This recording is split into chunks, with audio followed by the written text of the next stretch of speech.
The League of Assassins is a shadowy organization built by Ra's al Ghul. The members were extremely skilled, demonstrating superhuman abilities and a devotion to even die on command. So in this video, I'm gonna break down how to build a mindset to endure the extreme stress and adapt as necessary. Before I begin, if you like this type of content, make sure to like and subscribe. I'm trying to hit that 1,000 subscriber mark before the end of the year. The first step is to build a foundation for your mind, like you would for a house, to stand up against different stressors.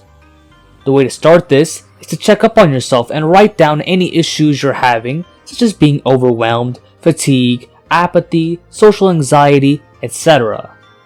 These could be signs of untreated or unchecked psychological issues or problems that you may be facing. So to treat them, you'd want to go to therapy.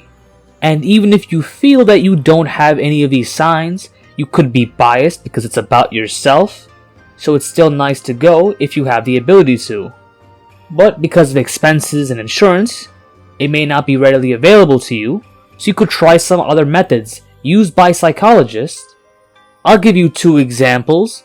The first one is cognitive behavioral therapy, and its core principles are that on some level, psychological problems are caused by faulty or unhelpful ways of thinking and learned patterns of unhelpful behavior.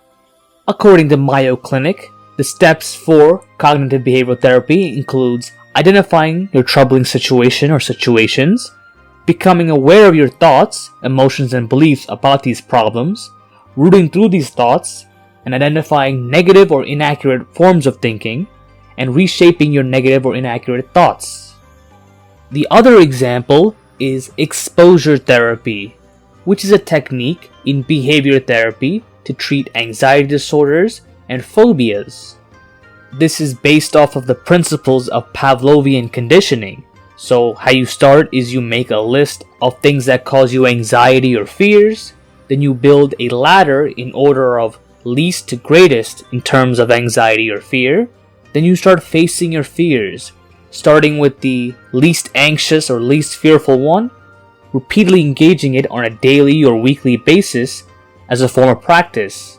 And when you do it for a set period of time, you want to reward yourself as a way to motivate to achieve a goal. And these are just two of multiple examples of the types of therapy that you can practice. And the reason, again, to do this is because as a warrior, you may be thrown into an unknown situation and have to adapt accordingly. But these psychological issues may become aggravated due to the pressure being put on you by the change. So, along with treating long-term mental issues you may or may not have, it's also important to control your stress, especially in real time, so that you can stay more objective and focused as opposed to being emotional and irrational at times. Because during battle, being emotional and irrational could mean possibly dying. Some ways to reduce the amount of stress, both in real time and overall, include a healthy diet, consistent training, and optimal amount of time sleeping, along with a solid social circle, as we are social creatures. And there are some more optional choices that you can do to improve yourself, such as learning about philosophy and ideologies of famous thinkers, and of course, about famous soldiers and warriors and generals. And according to the National Library of Medicine, philosophy does have some beneficial effects on mental health, such as its logical rigor can help to clarify concepts and expose inconsistencies. To start off with, Stoicism is a great one, with a very popular book being Meditations, written by Roman Emperor Marcus Aurelius. Utilitarianism, which I think The Prince by Niccolo Machiavelli could fall into. For the Warrior Mentality, The Art of War by Sun Tzu is a classic, along with Strategicon of Maurice, written by Byzantine Emperor Maurice, The Methods of Alexander the Great, or The Five Rings by Miyamoto Musashi. And these are just some classic examples. You can also use modern ones as well. And the point is to combine them all together, choosing the ones that you like to build your own mindset for the way of the warrior. And if you find a quote that you resonate with, or you can use general affirmations, repeating them on a daily basis could possibly assist you in your mental health, as if you hear it enough times, you begin to believe it, just like the illusory truth effect. It would also be beneficial to try out meditation and mindfulness.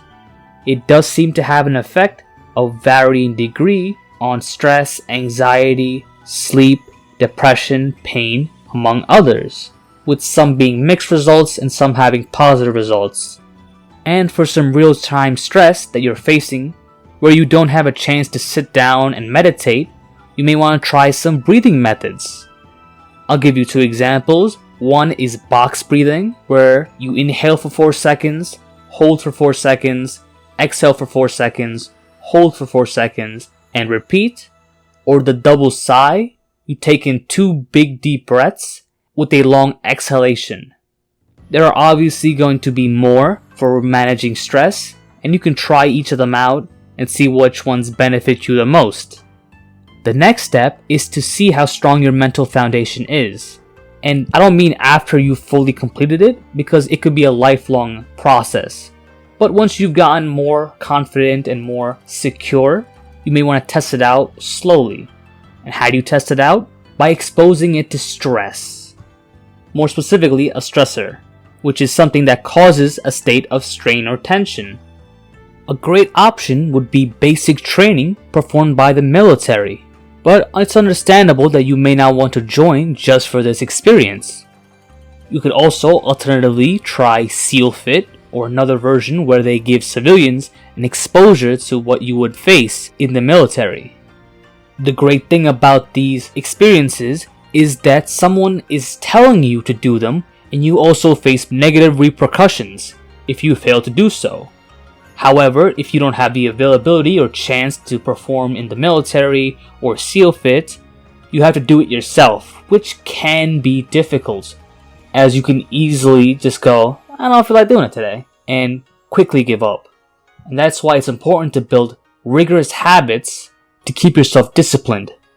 And the reason to be disciplined is because it allows you to set and achieve your goals better and train your self-control, overcome addictions and procrastinations, and more.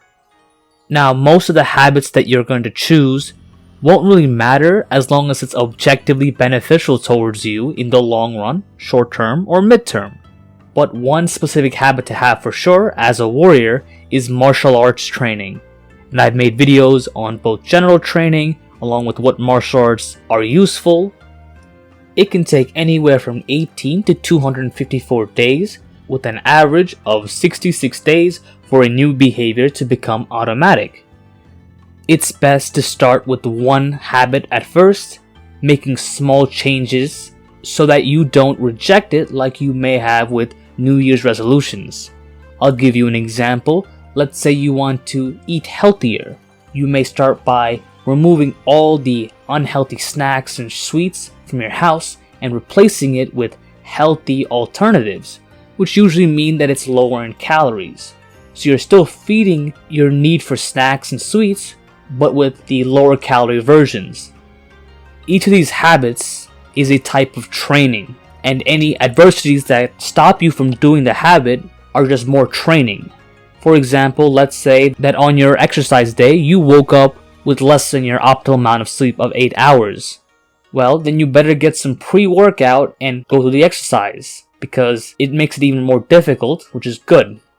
Now, of course, there is a reasonable limit. If you're facing insomnia for multiple days or even weeks, you have to get that checked out, as this could be a serious issue over the long run. And if you forget to do a habit on one particular day, don't use negative reinforcement. Use the Mike Guy ideology, where it's, alright, I missed it, I'm going to do the next exercise or the next thing even harder or even better. Thank you guys for watching. If you enjoyed this video, make sure to like and subscribe